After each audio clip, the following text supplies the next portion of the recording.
népviseletek rekonstruálásával foglalkozunk már lassan 20 éve, de nem csak népviseletekkel foglalkozunk, ahogy az idő telt és múlt, a vállalkozásunk odaért, hogy most már nem elég csak népviseletekkel foglalkozni, hanem párhuzamosan foglalkozunk 19. századi díszruhák, díszmagyarok rekonstruálásával, elkészítésével és iparművészeti termékeknek a gyártásával, amit kézműves kiállításokon értékesítünk.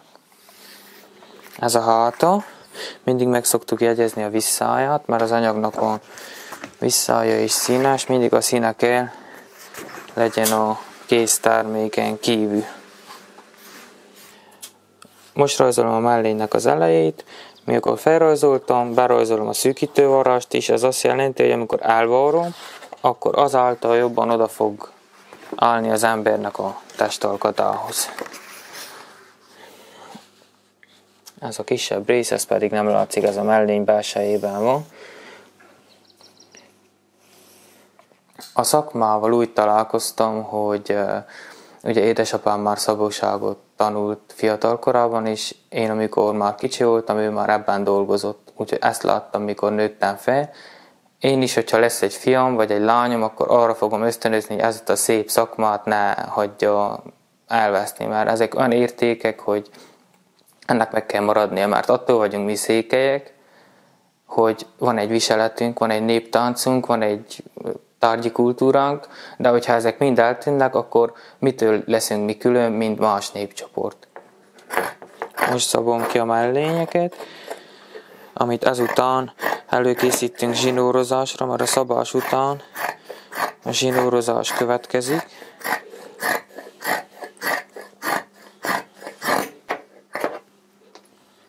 Az fontos tudni, hogy ebben a műhelyben csak minőségi anyagokból dolgozunk, gyapjú alapanyagú és pamutvászon alapanyagokból.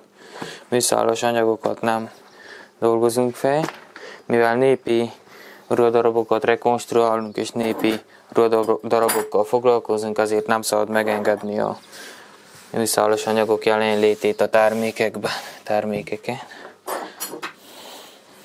A szabásnál fontos, hogy kövessük a szabásvonalakat, mert egy milliméter eltérés is már a kézterméknek az elcsorbulását jelentheti.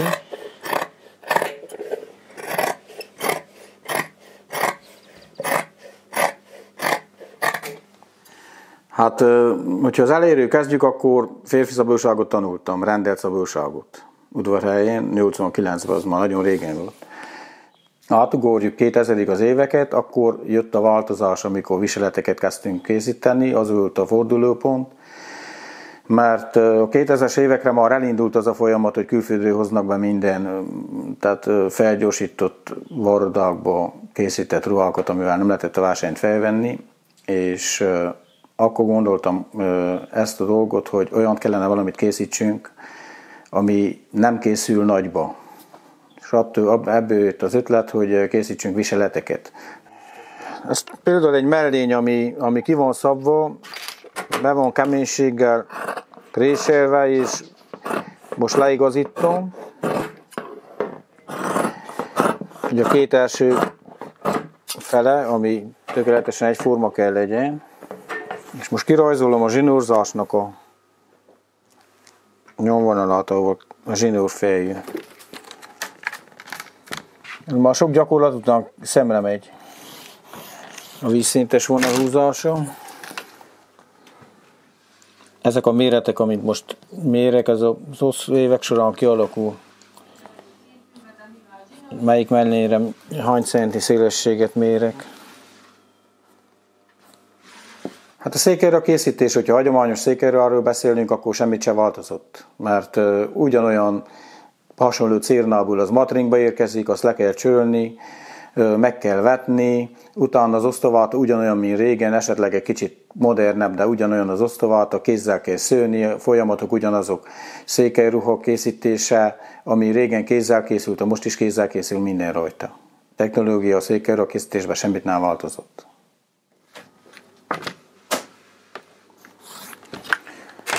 Na így néz ki, hogyha kirajzolunk egy mellénynek az eleje zsinórzás előtt, és a többi szemmérték. Most oda visszük Martahoz, és megmutatja, hogy egy zsinórt hogy von rá.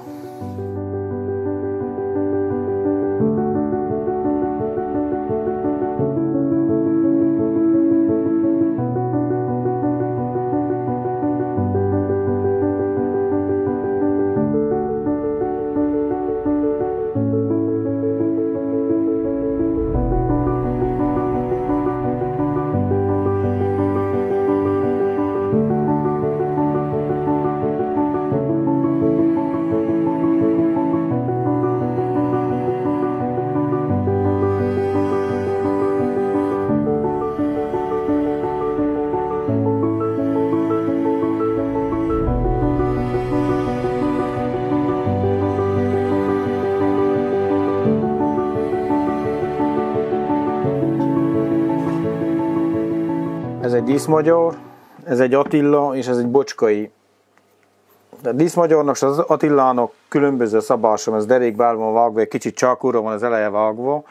Régen azért volt úgy, hogy egy kicsit olyan katonás volt, olyan húszáros, azért volt ilyen a szabása. A Bocskai viszont másképp van szabva, így van elvágva lefele az eleje.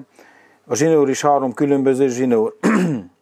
Ez egy kicsit sűrűbb, ezek viszont passzományok, ami kézzel készült, tehát előre elkészített passzományok, amiket kész állapotban varunk rá, ez viszont méter zsinórból van, ami úgy a gép alatt kerül rá a kabátokra.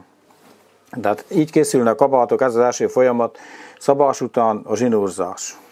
Most jön aztán mindegyikben a zsebezés, utána jön a bélés, és úgy állítjuk össze.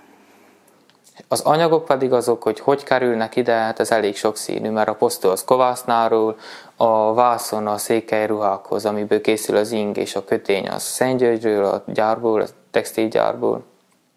Szatmári csipkét használunk, ami egy nagyon jó minőségű csipke.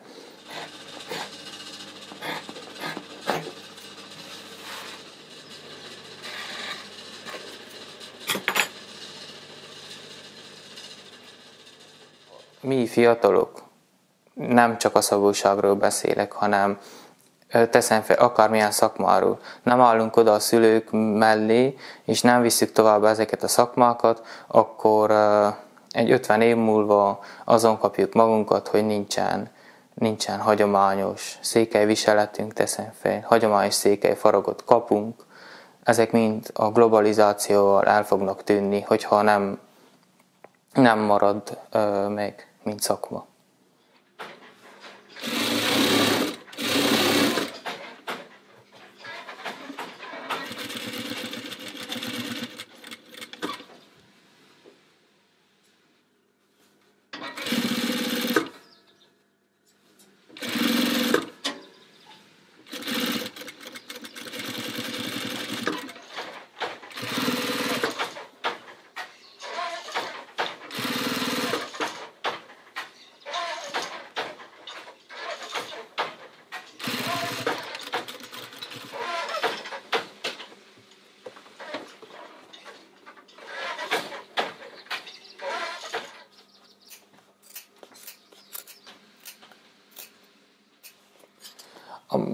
Maga az alap, hogy kézzel szőjük az anyagot, az most is megvan nálunk, tehát szövőszéken készül az anyag, mint régen, kézzel vetnek, csölnek, befogják a bordába a szálakat, pont úgy, ahogy régen. A lényeg az, hogy egy picit gyorsabb ezekkel a gyorsvarrógépekkel, ami varrás.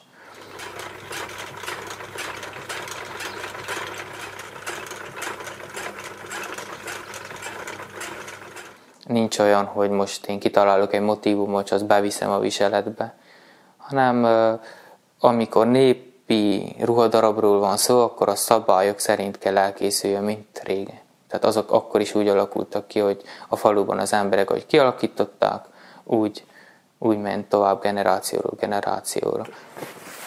Megmutatom, hogy próbálunk egy kabátot. Ez az első próba. Megteszik a válpárnákat, hogy lehessen a karöltőt normálisan kirajzolni.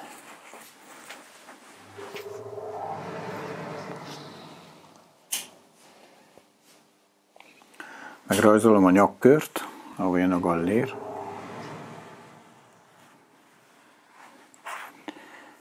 Ez a Főleg az aranytalan testeknél kell kötelezően a 2 próba.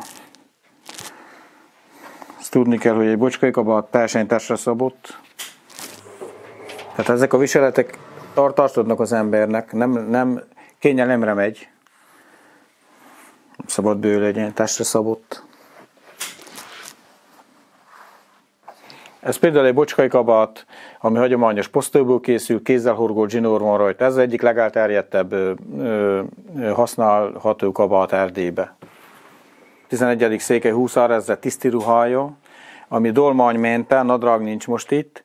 Ez egyik legmunkásabb munkadarab. 130 méter zsinór van rajta, és 200 darab gomb. Segítséggel 1 hetet dolgozunk rajta, én személyesen, és teljesen hagyományok szerint eredeti formában van elkészítve. Báránybőrrel, gyapjúszövetből, és 4 szög zsinór van rajta.